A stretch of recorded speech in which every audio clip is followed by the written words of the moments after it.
പരീക്ഷയിലെ മാർക്കല്ല ജീവിത വിജയത്തിന്റെ മാനദണ്ഡമെന്ന് യുവജനക്ഷേമ വകുപ്പ് മന്ത്രി ഒ.ജെ. ജനീഷ്.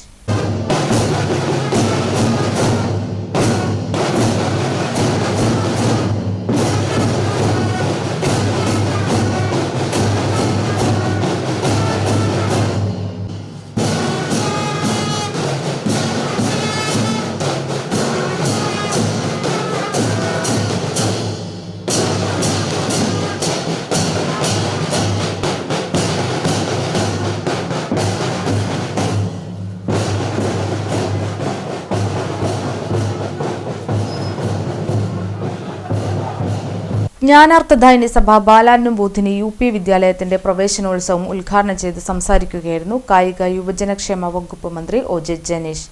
പഠനത്തിൽ A+കളേക്കാൾ വലുത് ജീവിത മൂല്യങ്ങളെ മനസ്സിലാക്കുകയാണെന്നതിന് ശ്രദ്ധ വേണമെന്നും അതിനായി രക്ഷിതാക്കളും ബോധവാന്മാരാകണമെന്ന് അദ്ദേഹം അഭിപ്രായപ്പെട്ടു. LSS ജേതാക്കൾക്ക് ഉപഹാരങ്ങൾ നൽകുകയും ചെയ്തു. തുടർന്നും പഠിക്കാനുള്ള ഒരു യോഗ്യതയുടെ മാനദണ്ഡം ഒരു മാർക്ക് തന്നെ ആയതുകൊണ്ട് അത് നേടാൻ വേണ്ടി ശ്രമിക്കുക. അത് നേടാൻ കഴിഞ്ഞില്ല എന്ന് കരുതി ഒരാൾ നിരാശപ്പെടേണ്ട കാര്യമില്ല. ജീവിതത്തിൻ്റെ ഒരുപാട് ടേണിംഗ് പോയിന്റുകളിൽ ഏറ്റവും ചെറിയൊരു ടേണിംഗ് പോയിന്റ് മാത്രമാണ് ഇതൊന്ന് മനസ്സിലാക്കിയത് മുന്നോട്ട് പോകുന്നത്. ഞാനത് പറയാൻ കാരണം ഇത് കടന്നു പോകുന്ന എല്ലായിടങ്ങളിലും പറയുന്നതിൻ്റെ കാരണം SSLC +2 റിസൾട്ട് വന്നപ്പോൾ എൻ്റെ നാട്ടിലെ ഹൈസ്കൂളിൽ പഠിച്ച് ഞാനൊക്കെ പഠിച്ച ഹൈസ്കൂളിൽ പഠിച്ച ഒരു വിദ്യാർത്ഥിനി പിന്നെ സ്കൂളിലെ ലീഡറും കൂടിയാണ് കുട്ടി പിന്നെ അന്ന് വൈകുന്നേരം സൂസ് ചെയ്തത്. മുഴുവൻ വിഷയത്തിലും A+ കിട്ടിയിട്ടില്ല എന്നുള്ളതാണ് ഒരു പ്രധാനപ്പെട്ട കാര്യം.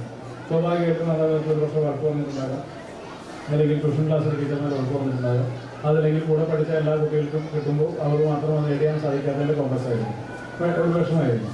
എന്തിനായാലും ഈ മാർക്ക് കിട്ടാതെ പോകുന്നതും പരീക്ഷയിൽ തോൽക്കുന്നതുമൊക്കെ ഒരു പിന്നെ ജീവനൊടുക്കാനുള്ള കാരണമോ അല്ലെങ്കിൽ നിരാശപ്പെടാനുള്ള കാരണമോ വിഷമിക്കാനുള്ള കാരണമൊന്നുമല്ല. അങ്ങനെയൊക്കെ ആണെങ്കിൽ ഒരുപക്ഷെ ഇപ്പോൾ നമ്മുടെ കൊടുക്കുന്നത് എത്ര ചിലവൊക്കെ ഇപ്പോൾ 2 സമയം കഴിയുന്ന പരീക്ഷ ചിലവില്ലാണ് എല്ലാവരും എല്ലാ സമയത്തും പഠിച്ചിട്ടുണ്ടായിരുന്നു, എല്ലാ സമയത്തും പഠിച്ച ഒരുപോലെ തുറന്നു പോയിട്ടുണ്ടായിരുന്നു. ഇതല്ല ജീവിതത്തിലെ മാനദണ്ഡം.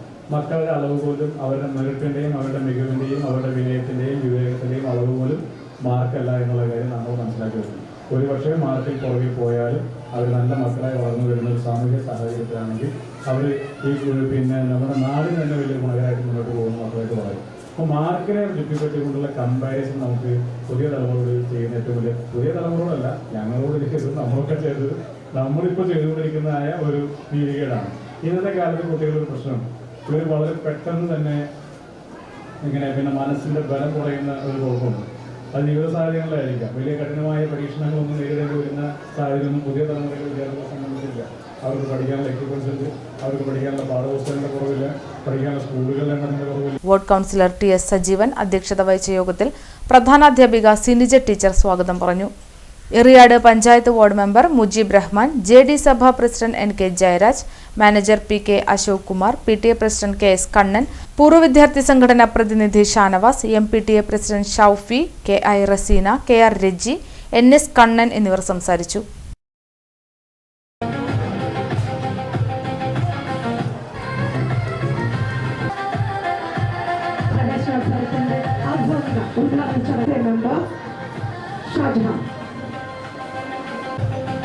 MPTA President Shaufi.